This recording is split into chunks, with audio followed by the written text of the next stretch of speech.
అందరికీ నమస్కారం.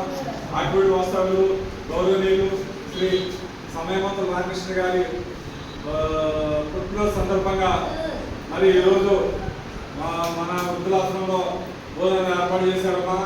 మరి ముందుగా మనం సమయమంతుల రామకృష్ణ గారికి పుట్టినరోజు శుభాకాంక్షలు తెలియజేయండి అమ్మా.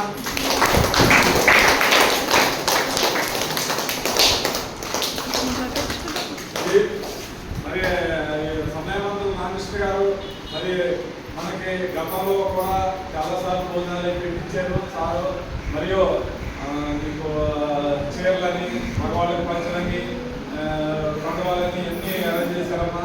మరి ఇటువంటి దారుణంగా ఉన్న రామకృష్ణ గారు జీవితంలో ఇంకా మరెన్నో పుట్టినరోజు వేడుకలు జరుపుకోవాలని, ఇటువంటి మరెన్నో మంచి రోజుల ముందు రావాలని, వారు వారి కుటుంబం ఎల్లప్పుడూ సకల శ్రేష్ఠ సుఖ సంతోషాలతో జీవించాలని ఆ ప్రాంతం కోరుతున్నాం. ఈరోజు మనకు అన్నదాత అయిన సమయమంతుల రామకృష్ణ గారు కాబట్టి అన్నదాత సుఖీ భవ, అన్నదాత సుఖీ భవ.